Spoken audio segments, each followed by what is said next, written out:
Hello everyone, I'm Paula. Welcome to my channel, Know Your English Grammar. I'm recording this video as Hurricane Beryl is knocking at my door, so I hope it will be clear. This is part 2 of a 3-part lesson on figures of speech. In part 1, I gave you the definition of a figure of speech and the figures of speech in the groups comparisons and contrast and contradictions. I have pinned the video for part 1 in the description of this video. In part 2, I will present to you figures of speech in the groups exaggeration and sound related. Let's start with the figures of speech in the group exaggeration. Our first figure of speech in this group is called hyperbole. Hyperbole is a common figure of speech. It is a deliberate exaggerated statement used for emphasis or effect and is not meant to be taken literally. For example, if I say, "Oh, I'm hungry, I could eat a horse," this doesn't mean that I could literally eat a horse. It's just an exaggeration to express how hungry I am. This is the best book ever written. This again is an exaggeration. This may not be the best book written, but because I want to express how impressed I am with this book, then I say it's the best book written. Here's another example.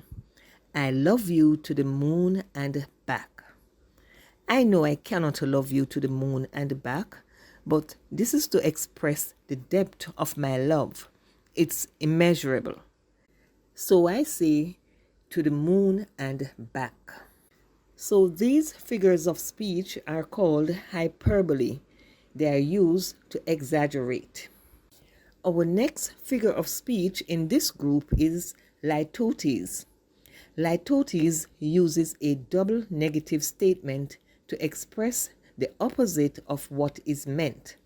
So we know that when we use a double negative, it actually becomes a positive statement. For example, the team's performance at the football match was not unimpressive. The figure of speech is not unimpressive. Not unimpressive are two negative words. By saying the team's performance was not unimpressive, we're actually saying the team's performance was actually impressive. Here's another example. The food at the new restaurant was not bad at all. Not bad at all is the figure of speech. The negative phrase not bad creates a positive, understated compliment which actually means the food was good. And our last example for the figure of speech litotes is, it's no small feat to climb Mount Everest. The figure of speech is, it's no small feat. It implies that climbing Mount Everest is actually a difficult and significant accomplishment. Our last figure of speech in the group exaggeration is understatement. Understatement is to make something seem less important or serious than it actually is. For example, referring to the company's major financial crisis, the manager told the committee that they had a little bit of a rough patch. In this sentence, describing a major financial crisis as a little bit of a rough patch is to downplay the severity of the situation. It minimizes the impact of the crisis to make it seem less alarming or significant. Our next example is, the news reporter said the hurricane brought a bit of rain. Describing the rain brought by a hurricane as a bit of rain downplays the severity and volume of rain typically associated with hurricanes. Our next group is figures of speech that are sound related. And the first figure of speech in this group is alliteration. Alliteration is the repetition of the same initial consonant sound right next to each other in a series of words. It creates a melodic and a memorable effect. It may also be a tongue twister. A tongue twister is a sequence of words that are difficult to pronounce quickly and correctly. For example, she sells seashells by the seashore. Try saying this quickly and you will see it may not come out correctly. That's a tongue twister. You will notice the repetition of the initial consonant S sound in this series of words. It creates a rhythmic effect which makes the sentence engaging and memorable. The same is true for our second example. Peter Piper pick a peck of Let's try again. Peter Piper pick a peck of pickled peppers. The initial consonant P is repeated in this series of words. And in our last example, you will notice that the initial consonant B is repeated in the big brown bear bumbled through the bushes.